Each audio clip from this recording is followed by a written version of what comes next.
like, how your actions can actually affect, the lives of many people. Like, let's say, like, as your startup goes bigger and bigger, if you decide to give up, actually you would affect many, many people. And like, so how do you actually, let's say when you encounter like a problem, how do you communicate to your staff? Let's say, like, for example, in your case, how do you motivate them? I believe that you need to do it upfront. You need to be honest, and you need to do it quickly. The worst thing that you can have at times of crisis is just rumors spreading around the office, rumors spreading around the industry, just people talking about stuff, and your staff is sitting there and they go, well, I didn't hear it from Kevin. I don't know if that's the truth. So the way I've always done it is, as soon as I know whatever is going on, I tell my staff. And so I tell them, yes, there is an issue, there is a crisis. I don't know exactly how we're going to deal with it, but it's here, so hear it from me first. And I tell them that it's my commitment to help us through. And see what happens. I've always made this commitment to my staff, and I've always told them, I am the first one to walk in the door when we started this company. I will be the last one to walk out. So if anything happens to this company, I'll take care of all of you. I'll close the door. I'll lock it up. But so, it's doing it quickly upfront, because a lot of times rumors can spread very quickly. They could be true, they could be untrue, but you've got to make sure your employees are aware of what the reality is. So, okay, so two of you actually develop on the Facebook platform. And on Facebook, as Arthur, you mentioned, it's very easy for people to develop for it. And obviously, you would face a lot of competition. So, and also, like, since you're developing on other people's platform, you also face the risk because it's a platform controlled by Facebook. So how do you deal with these, like the ease of competitiveness and also the risk of building on someone else's platform?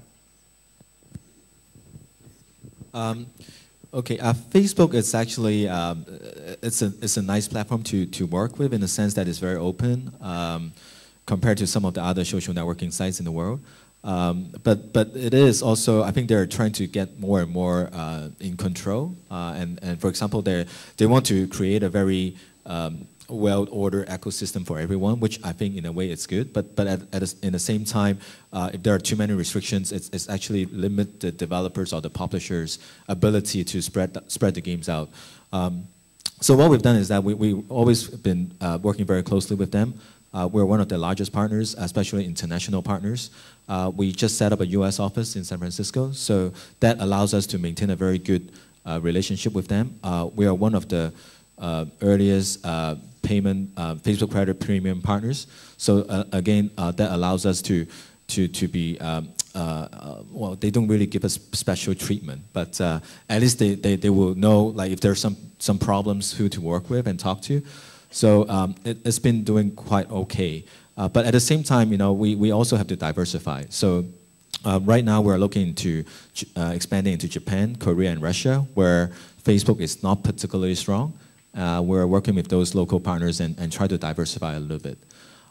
And in terms of your question about competitiveness, I think that's why you have to identify your core competence and build on that. So again, about 1 year ago, we originally were a developer, but we switched our business model to become a publisher, because we feel there are a lot of very good third-party independent game developers out there.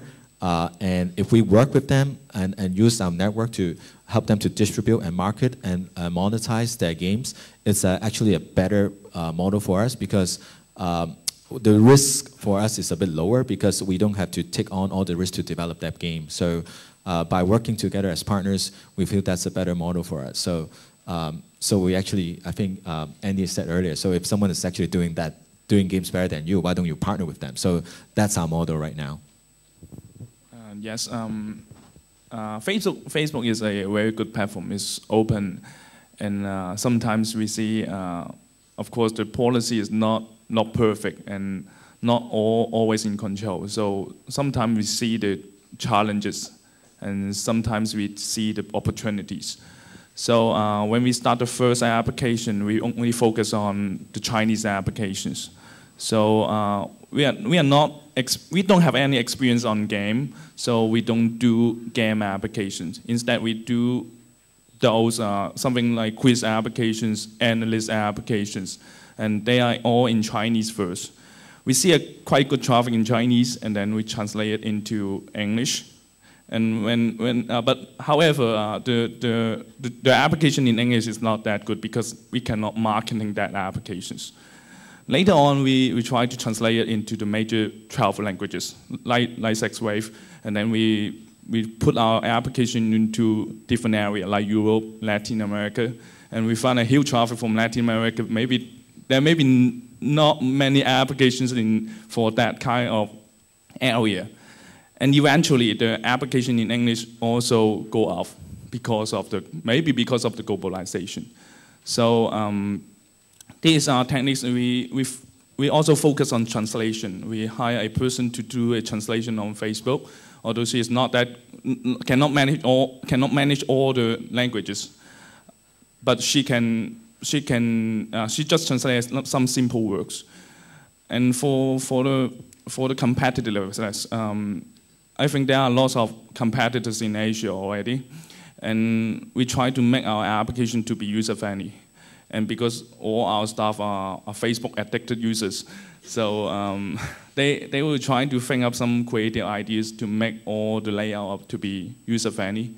And one of the successful point is that the interface is quite important to us because we are quite similar to other developers. So we try to focus on the interface, and we find that interface really help us a lot. So so this is my thought. Okay, so we'll start taking questions from the floor, and if any of you have a question, please raise your hand and state your name and affiliation, and keep it to a question. No statements, please. Anyone?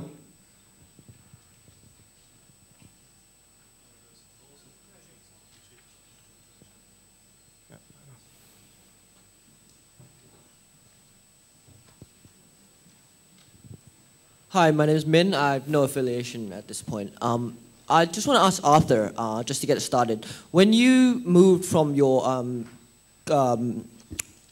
advertising revenues towards the direct user payments, did you see in the data that there was this movement, or was it kind of like a judgment thing? So the extended question is, when you change your strategy, how often is it data-driven, or do you actually just rely on your judgment?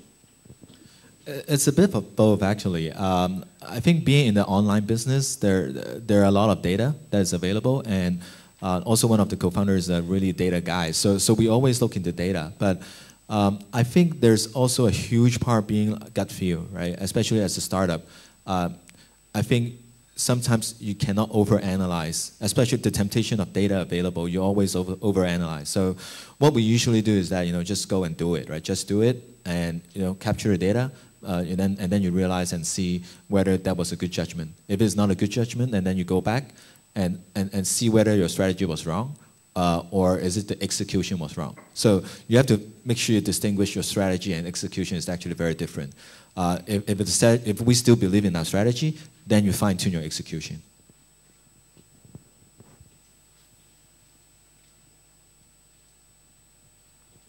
Hey, my name's Phil Duffy. I'm the manager of a company called Blue Monkey Toys. I'd just like to know, you guys, when you very first set up your startup company, what were your backgrounds, your personal backgrounds, and what were the backgrounds of your other core team members that actually started up? I mean, do you have someone in every single role? Do you have the finance guy, the marketing guy, the technical guy, the creative guy, or are you handling all of those roles yourself?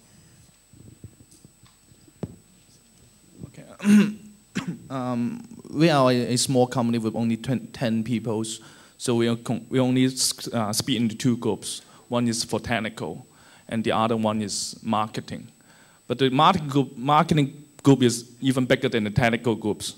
Yeah, because we know that when a products come out, the keys to success is both innovation and marketing. So if you cannot marketing your product and everything will fail. So we more focus on marketing.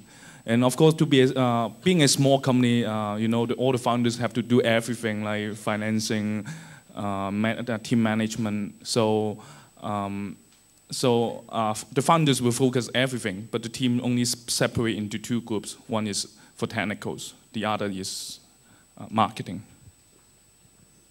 When we started, we were primarily sales marketing. We were actually 4 people when we started. So it was the two co-founders were sales and marketing people. So it was me and another partner of mine. The third partner was finance, and we actually had an admin pseudo-technical person. But I took an advice from a good friend of mine. It says that you've got to get finance from day one. And that's important. Although it may seem excessive for a company of 4 people, but you've got to get it right, because if you can't, if you're distracted with receivables and payments and collections and all that, then the sales guys can't go out and sell. And you know, because I'm worried about getting my salary, I'm not calling another client because I've got to call the guy, the finance department of the guy that owes me money.